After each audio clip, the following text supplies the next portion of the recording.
बहुत सारे लोग होते हैं जो पढ़ने की फॉर्मेलिटी कर रहे होते हैं। पहले एक बात सुनो, हर बच्चा पढ़ाई के लिए नहीं बना, ये एक फैक्ट है बेटा। हर बच्चा नहीं पढ़ सकता, सब बच्चे नहीं पढ़ सकते। जिसके दिल में इच्छा शक्ति है ना, पहली प्रायोरिटी, भैया मेरे अंदर इच्छा शक्ति है, मुझे पढ़ना है, विल पावर। जरूर जबरदस्ती में ना तो पेरेंट्स पढ़ा सकते, पेरेंट्स तो सब बच्चों को भेजते हैं पर सारे तो नहीं पढ़ते, ना टीचर्स पढ़ा सकते। ये मानो अगर तुम पढ़ सकते हो ना तो तुम बहुत ज़्यादा ब्लेस्ड हो, क्योंकि हर बच्चा पढ़ाई नहीं कर सकता। अपने आप को पढ़ाई में लगाने के लिए मेहनत करनी पड़ती है, पढ़ना एक आदत बनानी पड़ती है। आदत हमेशा ऐसी चीज़ों की मुश्किल से पड़ती है जो थोड़ी सी टफ होती हैं। जैसे पढ़ाई और नशा, अगर दो चीज़ें हों तो नशा करना बहुत आसान है, पढ़ना मुश्किल है। लेकिन जिसको पढ़ाई में मज़ा आने लगता है ना बेटा, फिर वो अपनी लाइफ कहीं ना कहीं बढ़िया जगह सेट कर लेता है। कोई भी इंसान जिसको तुम सफल देखते हो ना, जिसके पास घर है, गाड़ी है, अच्छी ज़िंदगी है, उसने मेहनत कर रखी है बेटा। बाय चांस नॉर्मल आदमी के साथ कोई बहुत बढ़िया चीज़ नहीं होती। अंबानी अडानी जैसों के साथ कुछ भी अच्छा हो क्योंकि उनके पास बेस बहुत बड़ा है। लेकिन आप जिन परिवारों से हो ना, आपके साथ बाई चांस अच्छा नहीं होगा। आपको अपने अच्छे के लिए मेहनत करनी पड़ेगी। अगर चाहते हो फ्यूचर अपना बनाना तो पहली चीज़ को हमेशा ध्यान रखना, पढ़ाई के बिना बनेगा नहीं। क्योंकि तुम्हारे पास बेटा दूसरा कोई बेस नहीं होता, किसी के भी पास, मेरे पास भी नहीं था। आज मैं जो तुम्हारे सामने खड़ी होकर बोल पा रही हूँ, ये काम कर पा रही हूँ, कारण मैं लकी रही, बहुत लकी रही। मैं बड़ी ब्लेस्ड हूँ, मुझे बहुत अच्छे टीचर मिले। मेरे टीचर्स ने मुझे समय रहते बता दिया था कि तुम्हारे लिए क्या करना बेहतर है।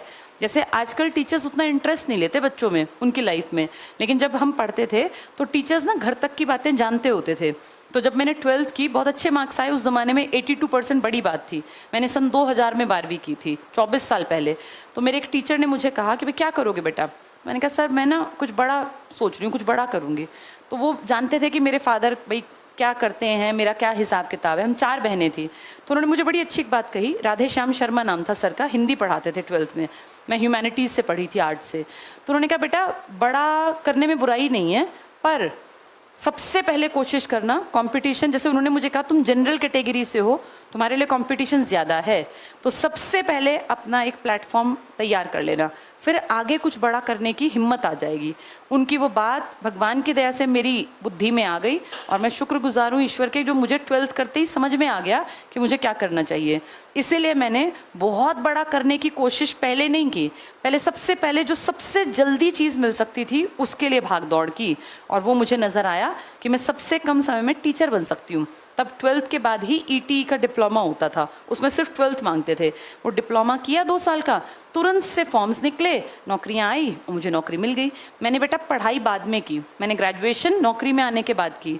मैंने बीएड, इग्नू से बीएड की, ओपन से होती है Indira Gandhi national open university, अगर तुम्हें ना पता हो, इग्नू, वहाँ से 2007 में मैंने बीएड की, नौकरी में रह रह के।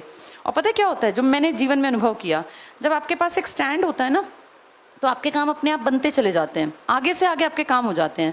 मैं बीएड में all over India first rank holder थी। कैसे? मेरे ऊपर कोई दबाव ही नहीं था। मैं सरकारी नौकरी में सैलरी लेती थी, रोज स्कूल जाती थी, मेरे पास नौकरी थी और मुझे पढ़ाई आगे करनी थी, तो मेरे ऊपर कोई चिंता ही नहीं थी। मैं फ्री होके, बिल्कुल फ्री होके गई, इसीलिए मेरा all over India first rank था। उस टाइम पे मेरे ख्याल 84, 85, 100 में से कुछ नंबर थे, वो उस टाइम तक के हाईएस्ट थे। उसका कारण ये नहीं था कि मैं ब्रिलियंट थी, नहीं नहीं, एवरेज थी बिल्कुल, लेकिन मैं बिल्कुल फ्री थी, मुझे कोई चिंता ही नहीं थी, क्योंकि मेरे पास पहले से सरकारी नौकरी थी। तो बेटा जब तुम एक छोटी जगह पे कहीं अपना स्टैंड बना लेते हो ना, तो तुम दिमागी रूप से फ्री हो जाते हो। और जो दिमागी रूप से फ्री है ना, वो जिस काम में हाथ डालता है ना, उसके सक्सेसफुल होने के चांसेस ज़्यादा होते हैं। जैसे जैसे उम्र बढ़ती है ना, दुनिया का प्रेशर बढ़ता है, घर वालों का, समाज का, लोगों का, ताने बढ़ने लगते हैं। अभी तुम्हें नहीं पता, अब धीरे धीरे तानों की बौछार शुरू होगी, फिर भारी भरकम बारिश होगी। जिसकी उम्र 25 साल है और वो कुछ नहीं करता, वो जैसे ही रोटी खाने बैठता है ना, तुरंत से ताने मिलने शुरू हो जाते हैं। उसको वो रोटी भारी हो जाती है कि मैं कैसे खाऊं या ना खाऊं। हमारा इंडियन स्ट्रक्चर ऐसा है, और मैं ये मानती हूँ ये गलत भी नहीं है, क्योंकि यहाँ कोई डांटेगा नहीं तो बच्चे काम ही नहीं करेंगे।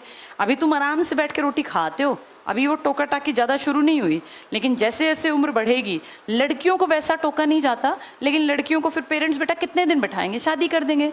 जिस घर में शादी होके जाओगे, तुम्हारे बीच में जो मैरिड है, इनसे पूछो, जो नहीं कमाता उसकी वैल्यू नहीं होती।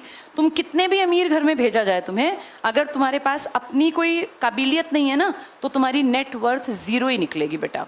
और अपने पैसे कमाए बिना इज्जत नहीं है। लड़कों के पास बेटा कोई ऑप्शन नहीं है, क्योंकि आपको तो ऐसा नहीं है ना कि कहीं शादी करके भेज देंगे और वो कमा के खिला देगा। आपने तो यही रहना है। इनफैक्ट आपने डबल मेहनत करनी है, अपने माँ बाप को भी संभालना पड़ेगा। वो बुजुर्ग होंगे, आज तुम जवान हो, माँ बाप होंगे 45-50 के, लेकिन जब तुम्हारी उम्र बढ़ेगी, जब तुम 30 के होगे, तो वही माँ बाप बुजुर्ग भी तो होंगे। अब उन बुजुर्ग माँ बाप के कभी घुटनों में दर्द, कभी आंखों का ऑपरेशन, कभी दांत निकलवाने हैं, तो इसके पैसे कहाँ से आएंगे? ये सब तुम्हें करना है। लड़कों पर दोहरी जिम्मेदारी होती है बेटा, अपनी वाइफ की, अपने बच्चों की, और अपनी पिछली पीढ़ी के माँ बाप की। वो भी तुम्हारे ही ऊपर डिपेंड है। और तुम्हारी पीढ़ी पता है कौन सी है? जिसमें घर में 1-1, 2-2 ही लड़का है।